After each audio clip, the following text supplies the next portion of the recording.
Hi, welcome to our channel My Tuition Class.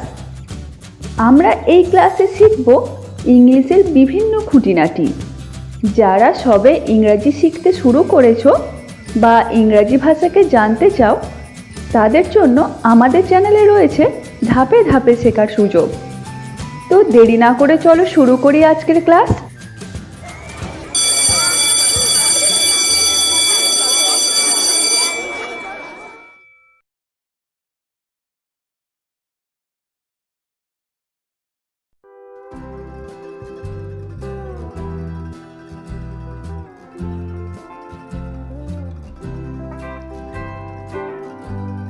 আজকে আমরা শিখব বেসিক সেন্টেন্স কনস্ট্রাকশন। বেসিক মানে মৌলিক, সেন্টেন্স মানে বাক্য, কনস্ট্রাকশন মানে গঠন। মৌলিক বাক্য গঠন। প্রথমে শেখা দরকার বাক্য বা সেন্টেন্স কাকে বলে। পাশাপাশি একাধিক শব্দ বসে যখন মনের ভাব প্রকাশ করতে পারে তখন সেই শব্দ সমষ্টিকে বলে বাক্য বা sentence. The man builds a house এর অর্থ হলো লোকটি বাড়ি বানায়, তাই এটি একটি বাক্য। কিন্তু যদি আমরা বলি হাউস ম্যান বিল্ড বা বিল্ড হাউস ম্যান, তাহলে এটি কোনো অর্থ বোঝায় না বা মনের ভাব বোঝায় না, তাই এটি বাক্য নয়।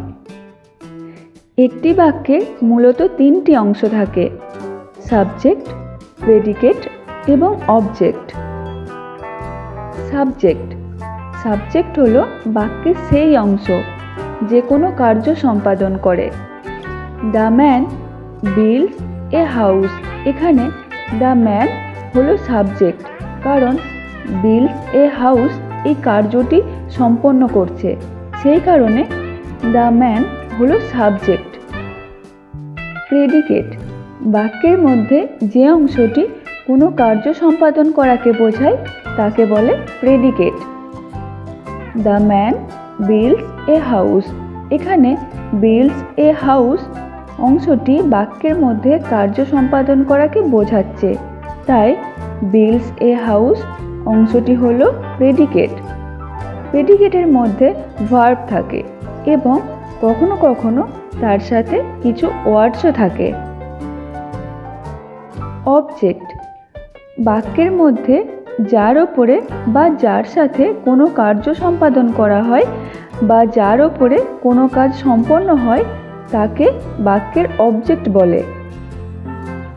The man builds a house, এখানে হাউস বা বাড়ি হলো অবজেক্ট, কারণ এখানে কি তৈরি করা হচ্ছে তার উত্তর হলো বাড়ি। অবজেক্টের দুটি ভাগ, একটি হলো ডাইরেক্ট অবজেক্ট আর অন্যটি হলো ইনডাইরেক্ট অবজেক্ট। ডাইরেক্ট অবজেক্ট বাক্যের যে অংশের ওপরে সরাসরি কার্য সম্পাদন করা হয় তাকে বলে direct object. The man builds a house, এখানে হাউস হলো direct object.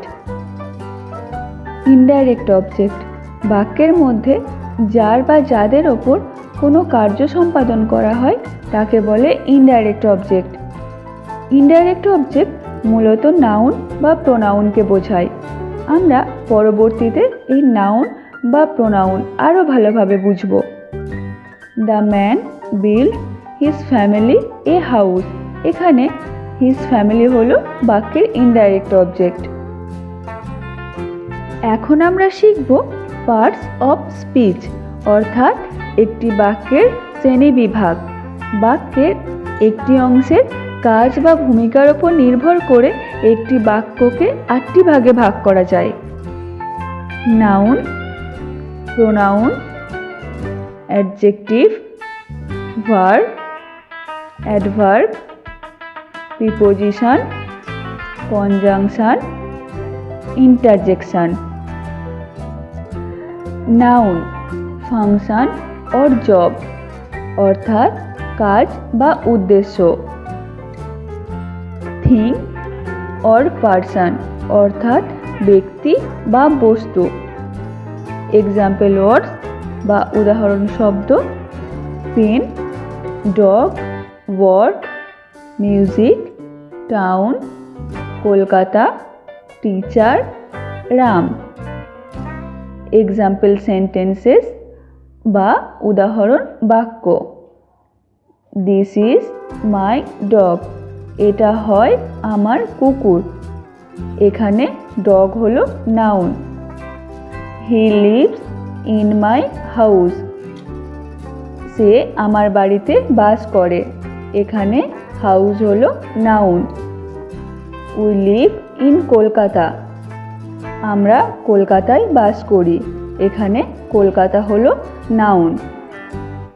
Pronoun function or job অর্থাৎ কাজ বা উদ্দেশ্য। রিপ্লেসেস এ নাউন বা নাউনকে প্রতিস্থাপন করে। এক্সাম্পল ওয়ার্ডস বা উদাহরণ শব্দ I, you, he, she, some. Example sentences বা উদাহরণ বাক্য সি ইজ ইন্ডিয়ান, সে হয় ভারতীয়। এখানে সি হলো প্রোনাউন। সি ইজ বিউটিফুল, সে হয় সুন্দর। এখানে সি হলো pronoun. Adjective function or job কাজ বা উদ্দেশ্য। ডেসক্রাইবস এ নাউন অর্থাৎ নাউনকে বর্ণনা করে। এক্সাম্পল ওয়ার্ডস বা উদাহরণ শব্দ good, big, red, well, interesting. Example sentences বা উদাহরণ বাক্য মাই হাউস ইজ বিগ, আমার বাড়ি হয় বড়। এখানে বিগ হলো adjective. He is a good boy, সে হয় ভালো ছেলে। এখানে গুড হলো adjective. Verb function or job অর্থাৎ কাজ বা উদ্দেশ্য। অ্যাকশন অর স্টেট অর্থাৎ কাজ বা অবস্থা বোঝায়। এক্সাম্পল ওয়ার্ডস বা উদাহরণ শব্দ be, have, do, like, work, sing, can, must. Example sentences বা উদাহরণ বাক্য আই লাইক দ্য প্লেস, আমি জায়গাটা পছন্দ করি। এখানে লাইক হলো verb. Kolkata is a city, Kolkata হয় একটি শহর। এখানে ইজ হলো verb. Adverb function or job অর্থাৎ কাজ বা উদ্দেশ্য। Describes A verb, adjective or another adverb অর্থাৎ ভার্ব, অ্যাডজেক্টিভ বা অন্যান্য অ্যাডভার্বকে বর্ণনা করে। এক্সাম্পল ওয়ার্ডস বা উদাহরণ শব্দ quickly, silently, badly, very, really. Example sentences বা উদাহরণ বাক্য মাই ডগ ইটস কুইকলি, আমার কুকুরটি তাড়াতাড়ি খায়। এখানে কুইকলি হলো adverb. When he is very hungry, যখন সে হয় খুব ক্ষুধার্ত। এখানে ভেরি হলো adverb. Preposition function or job অর্থাৎ কাজ বা উদ্দেশ্য। Links a noun to another word অর্থাৎ একটি নাউনকে অন্য একটি শব্দের সাথে যুক্ত করে। এক্সাম্পল ওয়ার্ডস বা উদাহরণ শব্দ to, at, after, on, in. Example sentences বা উদাহরণ বাক্য we went to school on Monday, আমরা সোমবার স্কুলে গিয়েছিলাম। এখানে টু এবং অন হলো preposition. She is in the garden, সে বাগানের মধ্যে আছে। এখানে ইন হলো preposition. Conjunction function or job অর্থাৎ কাজ বা উদ্দেশ্য। Joints clause or sentences or words অর্থাৎ ক্লজ বাক্য বা শব্দকে যুক্ত করে। এক্সাম্পল ওয়ার্ডস বা উদাহরণ শব্দ and, but, when. Example sentences বা উদাহরণ বাক্য I like dogs and I like cats. আমি কুকুরদের পছন্দ করি এবং আমি বিড়ালদের পছন্দ করি। এখানে অ্যান্ড হলো conjunction. I like dogs but I don't like cats. আমি কুকুরদের পছন্দ করি কিন্তু আমি বিড়ালদের পছন্দ করি না। এখানে বাট হলো conjunction. Interjection, function or job অর্থাৎ কাজ বা উদ্দেশ্য। A word which expresses some sudden feelings or emotion অর্থাৎ এমন একটি শব্দ যা হঠাৎ অনুভূতি বা আবেগ প্রকাশ করে। এক্সাম্পল ওয়ার্ডস বা উদাহরণ শব্দ oh, ouch, hi, well, alas.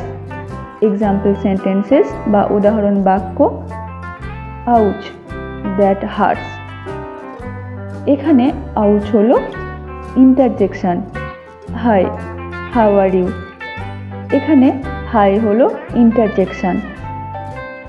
তো আজ আমরা শিখলাম ইংলিশের খুব গুরুত্বপূর্ণ একটি বিষয়। আমরা আশা রাখব যে তোমরা মন দিয়ে এই এপিসোডটি দেখবে এবং অনেক নতুন নতুন এক্সাম্পল দিয়ে প্র্যাকটিস করবে। ভবিষ্যতে আমরা এই বিষয়ে আরও নানা রকমের এপিসোড নিয়ে আসব। ততদিন সুস্থ থাকো, সাবধানে থাকো আর মন দিয়ে পড়াশোনা করো। বাই।